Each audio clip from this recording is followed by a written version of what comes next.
Let's peel back the curtain on the invisible forces that guide pretty much everything we do. We're talking about the hidden architecture of our society, a concept called social control. I mean, really think about it. There's no law against talking normally, and no one's going to tackle you. And yet, we automatically lower our voices. That quiet, almost instinctual decision, that's a perfect little snapshot of social control in action. These are the unwritten rules that keep our world from just, falling into chaos. So, why do we all play along? Well, it turns out that our tendency to conform isn't some sign of weakness. It's actually the very glue that holds our social lives together. Here's the simple truth. Conforming is kind of our default setting. Right from the get-go, institutions like our family, our schools, and the media are constantly teaching us the right way to behave. Without this general agreement to follow the rules, society as we know it just couldn't work. Okay, so how does society get us to conform? Well, it uses a surprisingly simple toolkit of rewards and punishments. You can think of them as good old-fashioned carrots and sticks. On one side, you've got your positive sanctions. Those are the carrots. These are all the rewards you get for good behavior. A smile from a stranger when you hold the door, a great job from your boss, or maybe a gift from a friend. And on the other side, you've got the negative sanctions, the sticks. These can be something as small as a disapproving frown or as serious as a fine or even a prison sentence. Both are there to steer our behavior and keep things predictable. We can break these rules down even more. You've got formal controls. These are the official, written-down rules like laws and company policies, and they're enforced by institutions like the police. But way more common are the informal controls. These are the unwritten rules of everyday life, and they're enforced through things like ridicule, sarcasm, or just getting the cold shoulder from your friend. But it's not just about avoiding punishment from the outside. Some of the most powerful reasons we conform actually come from inside us and from our relationships with other people. This quote right here just nails it. We're social creatures, right? That simple desire to be accepted by our group, by our peers, is an incredibly strong motivator. The fear of being kicked out, of being ostracized, can honestly be a much stronger deterrent than any formal law. So a lot of the time, conforming is actually a totally rational choice. We get that to achieve our goals in life, we need to cooperate with others. If we act in ways people don't like, they're probably not going to help us later. At the end of the day, following the rules is often just in our own best interest.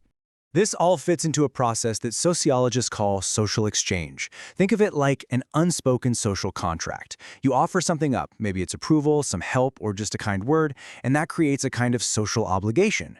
In return, you can expect to get something back down the line. It's this constant give and take that builds stable relationships and a world we can count on. All right, let's zoom out for a second. If all these little interactions are the apps we run every day, then what's the underlying operating system? Well, that's where ideology comes into play. An ideology is basically a society's mental map. It's this whole collection of beliefs and ideas that gives everything meaning. It explains why things are the way they are, what's right and what's wrong, and what our purpose is. It provides the order and stability for our entire social world. Now, according to Marxist theory, not all ideologies are created equal. The dominant ideology is the set of ideas that becomes the most widespread and accepted. And this perspective argues that these ideas aren't neutral. They usually reflect the interests of the most powerful groups in that society. So how does an ideology like that spread? Well, the theorist Louis Althusser said it happens through what he called ideological state apparatuses, or ISAs. I know, it sounds super complicated, but the idea is actually pretty simple. These are the institutions that subtly pass on this worldview, shaping how we think without us even realizing it. And here are some of the big ones. The education system teaches a specific version of history and values. The family passes down traditions. The media, of course, shapes our view of reality with the stories it chooses to tell, and religion provides a moral framework. All these things work together, often quietly, to reinforce that dominant ideology. This leads to another crucial Marxist concept called false class consciousness. This is what happens when people in less powerful positions start to internalize that dominant ideology, and they come to believe that the system as it exists is fair and just. From this point of view, it masks the real nature of their situation and makes them less likely to challenge things. So this all brings us to the ultimate mechanism of social order, the one thing that underpins everything we've talked about so far: power. At its absolute core, power is the ability to make things happen. It's the capacity to get other people to act in a certain way, even if they don't want to.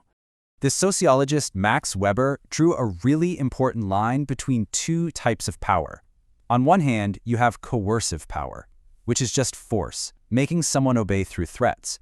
But then you have consensual power, which he called authority. This is totally different. This is when people obey because they believe the person or the rule has a legitimate right to be followed. And this authority comes in three main flavors. You've got charismatic authority, which is all about the unique personality and vision of a leader. Then there's traditional authority, which is based on custom. We obey because, hey, that's just how it's always been done. And finally, you have rational legal authority, which is huge in modern societies. That's based on a belief in the system of laws and procedures itself. But you know, in our world today, power has gotten a little tricky. The philosopher Michel Foucault argued that modern power is often opaque. It's hard to see. It's not just a king on a throne giving orders anymore. It's exercised through these subtle forms of surveillance. Everything from cameras on the street to the way our data is collected on our phones, all of it quietly shaping our behavior. So here's a final thought I want to leave you with. The next time you find yourself whispering in a library, or stopping at a red light in the middle of the night, or even just liking a post online, just take a second. Ask yourself why. Is it a totally free choice? Is it just a habit you never really thought about? Or are you playing a tiny part in a much, much grander, invisible design that shapes all of us?